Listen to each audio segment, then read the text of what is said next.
अमरावती जिल्ह्यातील भातकुली तालुक्यामधील निंबा आणि गौरखेडा या गावामध्ये गेल्या काही दिवसापासून सुरू असलेल्या संततधार पावसामुळे शेतामध्ये मोठ्या प्रमाणामध्ये पाणी साचले। यामुळे कापूस, सोयाबीन आणि तूर यासारख्या पिकांचं मोठं अतोनात नुकसान झालं असून शेतकरी मात्र हवालदिल झालेत। अशा गंभीर परिस्थितीतही कोणत्याही लोकप्रतिनिधीने या भागाची पाहणी न केल्याने क्रांती सेना चांगलीच आक्रमक झाली आहे। शेतकऱ्यांच्या या दुर्दशेबद्दल बोलताना क्रांती सेनेचे संस्थापक अध्यक्ष रितेश तेलमोरे यांनी लोकप्रतिनिधींवर निशाणा साधला।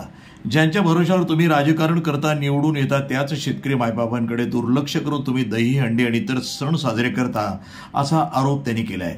सण साजरे करा पण शेतकऱ्यांनाही न्याय द्या असं आवाहनही त्यांनी केलं। तेलमोरे यांनी स्वतः निंबा आणि गौरखेडा या गावातील शेतकऱ्यांच्या बांधावर जाऊन पाहणी केली। यावेळी त्यांनी शेतकऱ्यांचे मोठ्या प्रमाणावर नुकसान झाल्याचं निदर्शनास आणून दिलं आणि प्रशासनाला तातडीनं लक्ष घालण्यास सांगितलं।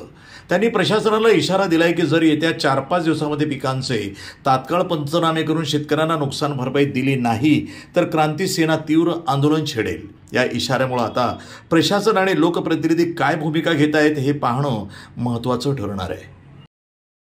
भीम जय शिवराय। मी रितेश तेलमोरे, क्रांती सेना संस्थापक अध्यक्ष। काल आम्ही भातकुली तहसील कार्यालयाच्या हद्दीमध्ये जे गावं येतात गौरखेडा, निंबा, वाशेवाडी या परिसरामध्ये पाहणी केली। तिथे खूप मोठ्या प्रमाणात अतिवृष्टीमुळे खूप नुकसान झाले शेताचे। त्यांनी जे पेरलेलं होतं कपाशीचं, तूर, सोयाबीन खूप मोठं शेतामध्ये असं म्हणजे खूप पाणी साचलेलं आहे व त्यांचं नुकसान झालेलं आहे। आमदार, खासदार कोणी तिथे जाऊन पाहून न राहिलं।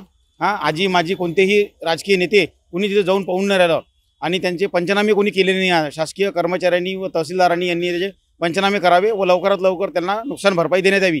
अन्यथा येत्या 5 दिवसात जर तिथं पंचनामे नाही झाले तर क्रांती सेना तेथे गावातले सगळे नागरिक घेऊन व शेतकरी बांधव घेऊन तिथं आम्ही तीव्र व उग्र आंदोलन करू, जिवंत समाधी घेऊ। मला हे खूप वाईट वाटत आहे का ज्या शेतकऱ्याच्या भरोशावर आपण राजकारण करून राहिलो, ज्याच्या मतावर आपण राजकारण करू निवडून येतो आणि त्या शेतकरी मायबापाला आपण न्याय न देता दहीहंडी आपले सण उत्सव साजरे करतो। सण उत्सव साजरे करा पण आपल्या मायबाप जे शेतकरी मायबाप आहे यांच्याकडे पण लक्ष द्या।